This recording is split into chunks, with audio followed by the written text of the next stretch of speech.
বারে দ্বীনি দাওয়াতি প্রতিষ্ঠান ইসলামিক আসসালামু আলাইকুম ওয়া রাহমাতুল্লাহি ওয়া বারাকাতুহু। আলহামদুলিল্লাহি রাব্বিল আলামিন ওয়াসসালাতু ওয়াসসালামু আলা সাইয়্যিদিল আমবিয়া ওয়াল মুরসালিন ওয়া আলা আলিহি ওয়া আসহাবিহি আজমাইন। সুপ্রিয় দর্শক, আপনারা যে যেখানে আছেন, ইসলামের খেদমত অনুষ্ঠানের পক্ষ থেকে আপনাদেরকে স্বাগত জানাচ্ছি।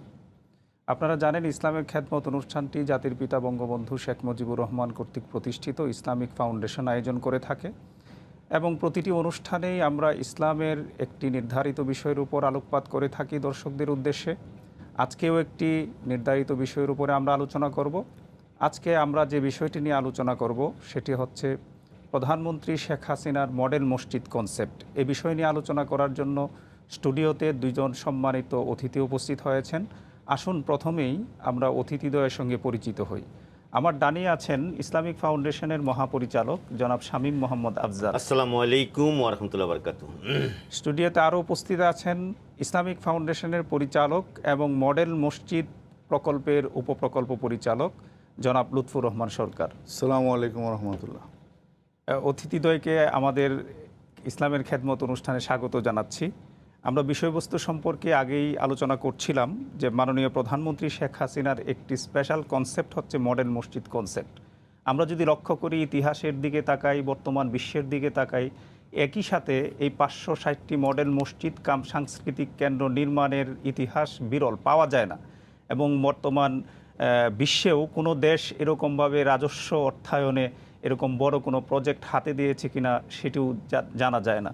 এ বিষয়ে আমি ইসলামিক ফাউন্ডেশনের মহাপরিচালক শামীম মোহাম্মদ আফজাল স্যার আপনার কাছে আসছি যে আপনি তো এই প্রকল্পের প্রথম থেকে নিয়ে একেবারেই ওতপ্রোতভাবে জড়িত। এই বিষয়ে যদি আপনি দর্শকদের উদ্দেশ্যে কিছু। আলহামদুলিল্লাহ, জাতির পিতা বঙ্গবন্ধুর কন্যা মাননীয় প্রধানমন্ত্রী শেখ হাসিনা এখন থেকে প্রায় 8 বছর পূর্বে একদিন পটুয়াখালীতে হেলিকপ্টারে যাওয়ার পথে এয়ারপোর্টে আমাদের তখনকার ধর্ম প্রতিমন্ত্রী মহোদয় শাহজাহান স্যারকে বলতেছিল যে দেশের প্রতিটি জেলায় এবং উপজেলায় একটি করে মডেল মসজিদ কাম কালচারাল সেন্টার করলে কেমন হয়।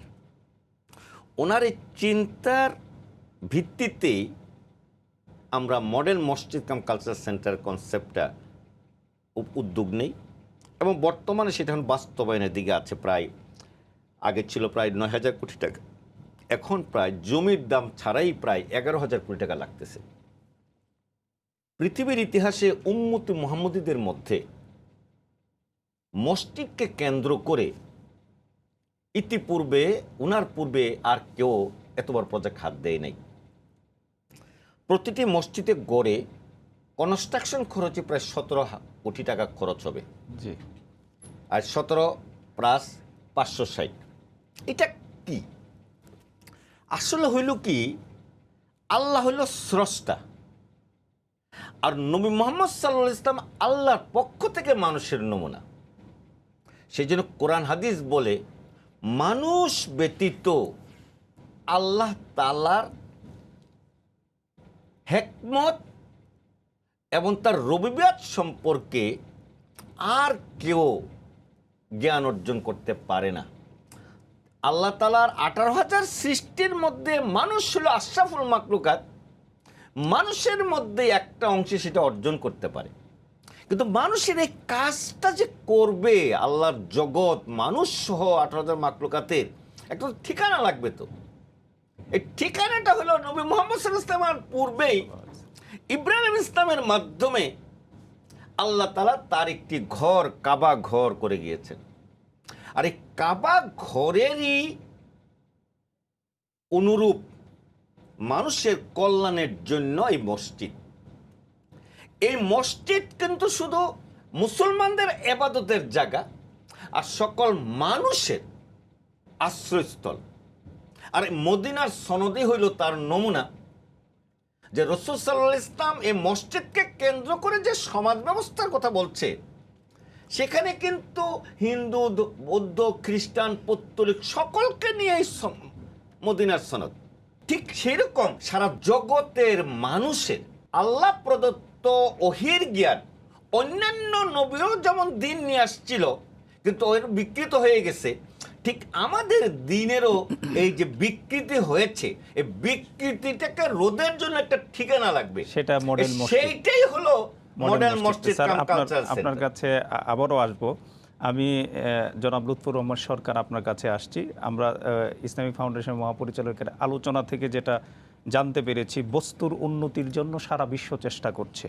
সেক্ষেত্রে বাংলাদেশেই একমাত্র ব্যতিক্রম, সেখানে হচ্ছিল যে মাননীয় প্রধানমন্ত্রী মডেল মসজিদ নির্মাণ করছেন। এটা কি বস্তুর উন্নতির পাশাপাশি মানুষের উন্নয়নের একটা চিন্তা কিনা, সেই বিষয়ে আপনি যদি দর্শকদের উদ্দেশ্যে কিছু বলতেন। ধন্যবাদ আপনাকে। মডেল মসজিদ এটা মাননীয় প্রধানমন্ত্রী শেখ হাসিনার একটা অন্তর্নিহিত কনসেপ্ট। এই মডেল মসজিদ কনসেপ্টটার ভিতরে অনেকগুলো জিনিস এখানে আছে। সেটা হলো, যেমন সেখানে একটা মডেল হ্যাফসখানা হবে, একটা মডেল লাইব্রেরি হবে, এবং মডেল ট্রেনিং সেন্টার হবে, ইমামদের ট্রেনিং হবে, এবং আমাদের সমাজের যারা নেতৃস্থানীয় ব্যক্তিবর্গ তাদেরও ট্রেনিংয়ের ব্যবস্থা আমরা করার চেষ্টা করব।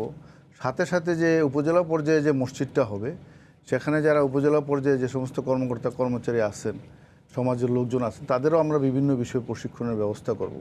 যে কথাটা মহাপরিচালক মহোদয় বলছেন যে মানুষের আত্মার উন্নয়ন, মানুষের রুহের উন্নয়ন না হলে, আত্মার উন্নয়ন না হলে, মানুষ যদি সৎ মানুষ, চরিত্রবান মানুষ না হয়, তাহলে বস্তু জগতের উন্নয়নের দ্বারা যে উন্নয়ন হয় সেটা অনেক সময় টেকসই হয় না।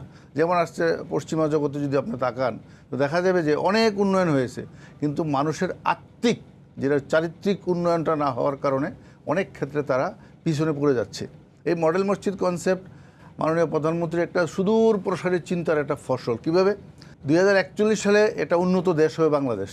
তো বাংলাদেশটা উন্নত যদি টেকনোলজি এবং সায়েন্সে যদি উন্নত হয়, বস্তু জগতে যদি উন্নয়ন হয়, সাথে সাথে যদি মানুষের এবং সমাজের যদি উন্নয়ন না হয়, তাহলে এই উন্নয়ন তো টেকসই হবে না। এসডিজি অর্জিত হবে, কিন্তু সেই এসডিজি দীর্ঘায়িত হবে না। দীর্ঘায়িত করার জন্যই হচ্ছিল যে মানুষের আত্মিক উন্নয়নের জন্য এই মডেল মসজিদ আমাদের জন্য একটা বিশাল একটা মাধ্যম, বড় ধরনের একটা বিষয়ে আপনি দর্শকদেরকে আরেকটু খোলাসা করে যদি কিছু বলতেন। আপনি শুরুতে যে কথাটা বলেছিলেন, এটা আসলে সারা পৃথিবীর মানুষের জন্য এটা একটা অনুসরণীয়, অনুকরণীয় বিষয়। যে আজকে মাননীয় প্রধানমন্ত্রী শেখ হাসিনা সেটা কিন্তু অনুসরণ করাও হচ্ছে। আমরা ইতিমধ্যে জেনেছি তুরস্কের মহামান্য রাষ্ট্রপতি কিন্তু এই কনসেপ্ট অনুযায়ী সেখানে কিন্তু মসজিদ এটা, এমনকি মিডল ইস্টেও এটা কিন্তু নমুনা নেই যে সরকারি অর্থায়নে যে এখানে প্রায় 10 থেকে 11,000 কোটি টাকা ব্যয়ে সেখানে এরকম একটা মডেল মসজিদ করা হচ্ছে, যেখান থেকে মানুষের ইসলামের প্রচার প্রসার, ইসলামের যে ঐশী বাণী, কোরআন হাদিসের আলোকে মানুষকে উন্নত মানুষ বানানোর যে একটা প্রচেষ্টা, সেটার একটা বড় ধরনের মাধ্যম হলো মডেল মসজিদ। সেখানে 8 থেকে 10,000 লোকের তাৎক্ষণিক কর্মসংস্থানের ব্যবস্থা হচ্ছে। এবং আপনি শুনে খুশি হবেন যে সেখানে যিনি খতিব থাকবেন, আমরা চিন্তা করতেছি এই খতিব এত উন্নত মানের এবং উনি হাফেজ, মুফতি, মাওলানা এত উন্নত মানের হবে, যাতে পুরা উপজেলার মধ্যে যে মসজিদটা হবে কেন্দ্রীয় মসজিদের, ইনি একজন কেন্দ্রীয় পর্যায়ের একজন খতিব হবে, যাতে সমসাময়িক যে কোনো বিষয়, সন্ত্রাস জঙ্গিবাদ নির্মূল থেকে শুরু করে সমাজের উন্নয়ন, যুব সমাজের উন্নয়ন, তারপরে মানুষের বিভিন্ন যে সমসাময়িক যে সমস্যাগুলো, সেই সমস্যাগুলোর উন্নয়নমূলক সেই খুতবা সেখান থেকে প্রচার হবে। এবং এটা একটা সারা উপজেলার মধ্যে যেন ইসলামের প্রচার প্রসারটা সুষ্ঠু এবং সঠিক এবং সুন্দরভাবে, অর্থাৎ ইসলামের নামে যাতে কোনো অপপ্রচার যেটা প্রচলিত আছে অনেক সময় সমাজে, সেটা যেন না হয়, সেটার একটা ব্যবস্থা হলো এই মডেল মসজিদ। সাথে সাথে আপনাকে শুনলে খুশি হবেন, জনগণ জেনে খুশি হবে, যেখানে আমাদের নারী সমাজের মধ্যে অনেক সময় ইসলামের ব্যাপারে জ্ঞানের অনেক অভাব আছে, বিভিন্ন কারণে আমাদের দেশের নারীরা পিছিয়ে আছে। এখানে 50 জন মহিলার নামাজ পড়ার ব্যবস্থা আমরা প্রতিটা মসজিদে উপজেলা পর্যায়ে এবং জেলা পর্যায়ে 100 জন। সেখানে তাদেরকে আমরা শুধু খালি আবাদত, সুষ্ঠুভাবে যাতে আবাদত করতে পারে, তারা পবিত্রতা অর্জন করতে পারে, বিভিন্ন মাসাইলগুলো জানতে পারে, আমরা সেই ব্যবস্থাগুলো ইনশাল্লাহ সেখানে রাখবো এবং করছি। এবং এটা এসডিজি বাস্তবায়নের জন্য এটা একটা বড় মাধ্যম, কারণ এখানে শুদ্ধাচারের জন্য আমরা সেখানে বিভিন্ন প্রশিক্ষণের ব্যবস্থা রাখবো।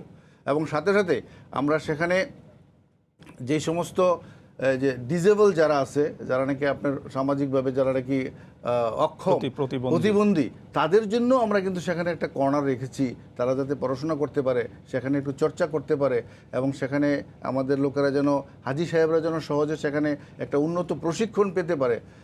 এটা শহরের, আমাদের মাননীয় প্রধানমন্ত্রী যে বলছে গ্রাম শহর হবে, এই গ্রাম শহর হওয়ার জন্য এটা একটা আধুনিক প্রাথমিক পর্যায়ের এটা একটা মাধ্যম বলে আমরা মনে করি। সুতরাং যে একদিকে কর্মসংস্থান, আরেকদিকে মানুষের আত্মিক উন্নয়ন, আরেকদিকে সমাজের সর্বস্তরের লোকের যাতে নৈতিক উন্নয়ন হয়, এবং সেখান থেকে যেন সমস্ত উপজেলাতে প্রতিটা মসজিদে যেন ইসলামের সঠিক প্রচার প্রসারের বাণী প্রচার পাইতে পারে, সেই জন্য আমরা এই মডেল মসজিদটাকে লালন করার চেষ্টা করতেছি। শুনে আরেকটু খুশি হবেন যে ইতিমধ্যে অলরেডি আমাদের প্রায় 250-র উপরে টেন্ডার হয়ে গেছে এবং সেখানে কাজ শুরু হয়ে গেছে। আমরা আপনার কাছে আবারও আসব, ধন্যবাদ। আমি ইসলামী ফাউন্ডেশনের মহাপরিচালক স্বামী মোহাম্মদ আফজাল আপনার কাছে আসছি। এই যে সমান্তরাল উন্নয়নের একটা চিন্তা, একটা হচ্ছিল যে বস্তুর উন্নয়ন, এসডিজি বাস্তবায়নের পাশাপাশি এই উন্নয়নটাকে টেকসই করার জন্য মানুষের যে আত্মিক উন্নয়ন, এর জন্য মডেল মসজিদ কি কি কাজ? আলহামদুলিল্লাহ, আসলে পৃথিবীতে অনেক ধর্ম আছে, কিছু ধর্ম আছে আল্লাহ প্রদত্ত বিভিন্ন নবীকরণের মাধ্যমে পাঠিয়েছেন। তবে স্থান কাল পাত্র বেদে আদম আলাইহিস সালাম শুরু করে যিনিরা আসছেন, সর্বশেষ নবী হায়াতুন নবী করিম সাল্লাল্লাহু আলাইহি ওয়াসাল্লামের মাধ্যমে আল্লাহ তার জগতের পরিপূর্ণ জীবন বিধান এই কোরআন এবং নবীজির সুন্নতের মধ্যে দিয়ে দিয়েছেন। আর এই কোরআন এবং সুন্নত বাস্তবায়নের ঠিকানাটা হলো কাবাঘর, মসজিদ। তাই ইসলাম যেমন একটা পরিপূর্ণ জীবন বিধান, মাননীয় প্রধানমন্ত্রী শেখ হাসিনার মডেল মসজিদ হলো পরিপূর্ণ জীবন বিধানের একটা ঠিকানা। তা আমাদের দেশে প্রায় 19,000 হেফজখানা আছে। ওই হেফজখানার ছেলেরা কিছু আলিয়াতে যাক, কিছু কওমিতে যাক, কিছু জেনারেলে যাক, কিছু ঝরে পড়ে। আমরা মডেল মসজিদে একটা হেফজখানা রেখেছি। এই হেফজখানার কাজ হলো ওই উপজেলার যে 200-300 হেফজখানা আছে, ওই হেফজখানাগুলোকে একটা সিস্টেমে নিয়ে এসে মুখস্থটা তাত্ত্বিক অনুসারে ঠিক করা। আর এরপরে যেটা সারা পৃথিবীতে এখনো পরিপূর্ণ রূপ ধারণ করে নাই, সেটা ওই হাফেজদেরকে ওই আরবিতে কোরআন বোঝার ব্যবস্থা করা। আর আরবিতে যদি কোরআন বোঝার ব্যবস্থাটা করা যায়, তাহলে আরবিতে সুন্নাত, হাদিসের কিতাব এবং ফিকার কিতাব বুঝবে। একজন নায়েবে রাসূল তার প্রথম কাজ হলো কোরআন এবং সিয়াসিত্তার কিতাব এবং ফিকার কিতাব আল্লাহ রাসূল সাল্লাল্লাহু আলাইহি ওয়াসাল্লামের মাধ্যমে তাবিন পর্যন্ত যে কিতাবাদি আসছে তাকে জানা। আমরা বর্তমানে যে আমাদের আলিয়া নেসাব, কওমি নেসাব বা বিশ্বের আরও যে শিক্ষা কারিকুলাম আছে, ওই সারি কারিকুলাম সংস্কার হতে হতে পরিপূর্ণ জিনিস শিক্ষার থেকে তারা এখন ডিরেল হয়ে যাচ্ছে এবং কিছু বিকৃত ঢুকে যাচ্ছে। এই বিকৃততা রোধের জন্য এই লৌহ মাহফুজের কোরআন, যেটার বিন্দু বিশ্বজ্ঞ কোনো পরিবর্তন নাই, এইটাকে যদি আমরা ক্রোনোলজিক্যালি শিক্ষা কারিকুলামের মাস্টার্স পর্যন্ত ওই হাফেজদেরকে মডেল মসজিদের হেফজখানাতে এটা করে নিতে পারি, যদি 15 বছর 17 বছর শিক্ষাটা দিতে পারি, তা আল্লাহ প্রদত্ত যে দিনের শিক্ষাটা বর্তমানে যে বিকৃতির ধারার থেকে যদি আমরা রক্ষা করতে পারি, তাহলে শুধু বাংলাদেশ হবে, এই মডেল মসজিদের হেফজখানা হবে পৃথিবীর নমুনা মডেল। যদিও তার কিছু কিছু অংশ আল আজহার ইউনিভার্সিটিতে আছে, কিন্তু সারা পৃথিবীতে হাফেজদের জন্য আলাদাভাবে এরকম কারিকুলাম নাই।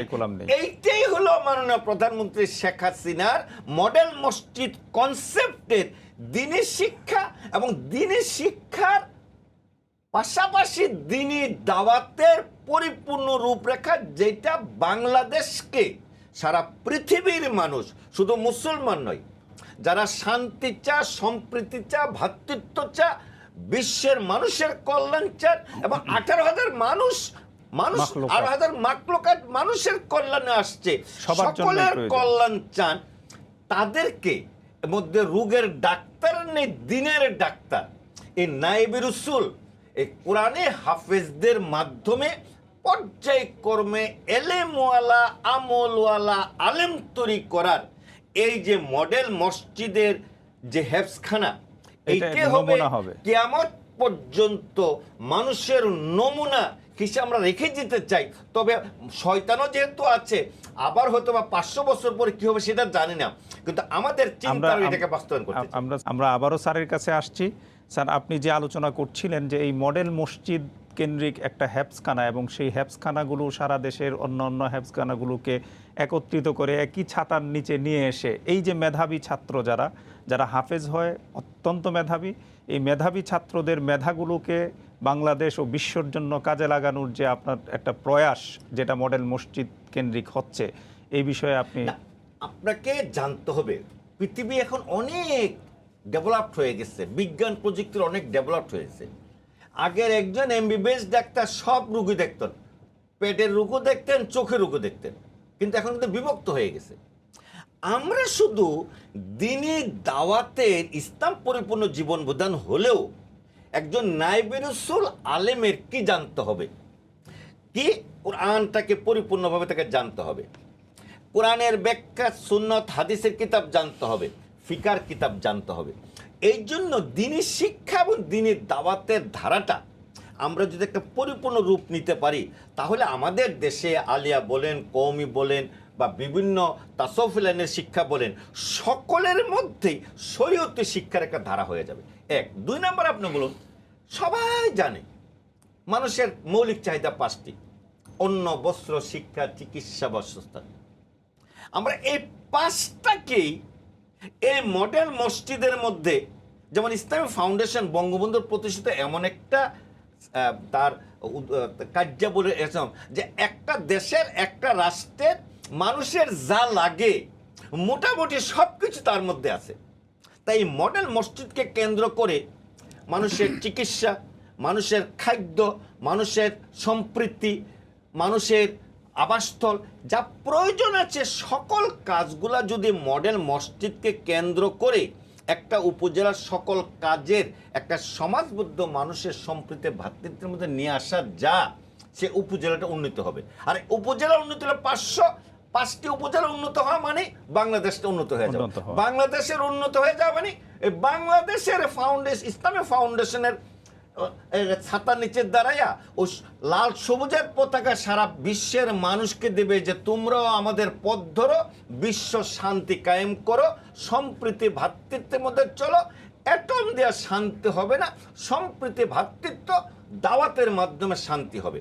আর সেই জন্যেই এই মডেল মসজিদকে কেন্দ্র করে দেশের জ্ঞানী গুণী লোক যারা সম্প্রীতি ভ্রাতৃত্বে পৃথিবীতে বাঁচতে চান, তাদের যে একটা সমাবেশ, এর মাধ্যমে পর্যায়ক্রমে একটি পরিবারই প্রথম একটি সমাজ, পরিবারের পরে মহল্লা, মহল্লার পরে গ্রাম, গ্রামকে কেন্দ্র করে উপজেলা, জেলা, রাষ্ট্র।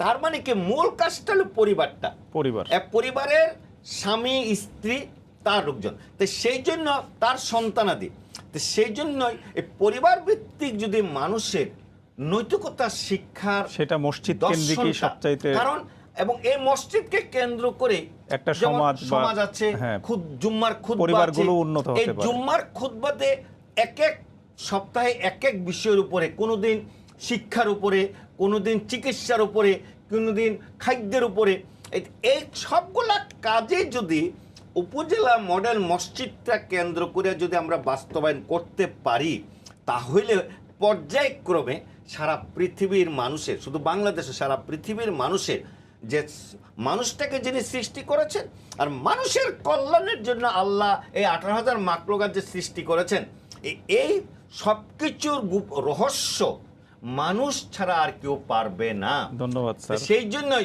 সেই মানুষের কল্যাণের জন্য এই মডেল মসজিদ, মাননীয় প্রধানমন্ত্রীর মডেল মসজিদ কনসেপ্টটাকে আমরা যত বেশি যুগোপযোগী করতে পারবো, মেধাবীদেরকে সমৃদ্ধ করতে পারবো, তত বেশি পৃথিবী উন্নতি হবে। ধন্যবাদ আপনাকে। আমরা মডেল মসজিদের উপপ্রকল্প পরিচালক, ইসলামী ফাউন্ডেশনের পরিচালক জনাব লুৎফুর রহমান সরকার আপনার কাছে আসছি। আমাদের সময় খুবই কম।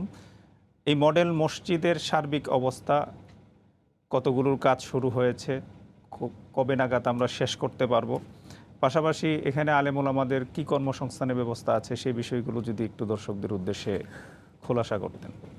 আমাদের মডেল মসজিদের কাজ খুব দ্রুত এগিয়ে চলছে। 560টা মডেল মসজিদ হবে। জেলা হেডকোয়ার্টারে একটা মসজিদ হবে, যেটা 4তলা মসজিদ, কমপ্লিট এসি হবে। আর উপজেলা পর্যায়ে 3তলা হবে, সেটাও এসি হবে। এটা আমাদের ইতিমধ্যে প্রায় 251টা টেন্ডার হয়ে গেছে। আর আপনার জমি আমরা 500-র উপরে জমি ইতিমধ্যে পেয়ে গেছি, এবং পর্যায়ক্রমে বাকিগুলো টেন্ডার হয়ে যাচ্ছে। খুব তাড়াতাড়ি টেন্ডার হয়ে যাবে। আমাদের লক্ষ্যমাত্রা হলো এই মাসের মধ্যে আমরা চেষ্টা করতেছি সবগুলোকে টেন্ডারে নিয়ে আসার জন্য। তো যদি একটু পিছিয়েও যায়, তবুও আগামী 1 মাসের মধ্যে ইনশাল্লাহ আমরা 500-র উপরে টেন্ডারে চলে যাব। আর আমাদের এই মসজিদটা কমপ্লিট হতে আমরা আশা করতেছি যে 2020 সালের 30 বা 31 ডিসেম্বরের মধ্যে আমরা মসজিদটা কমপ্লিট করে আমরা যাতে এখানে কার্যক্রম পুরোদমে চালিয়ে যেতে পারি, সেই লক্ষ্যমাত্রা নিয়ে আমরা আগাচ্ছি।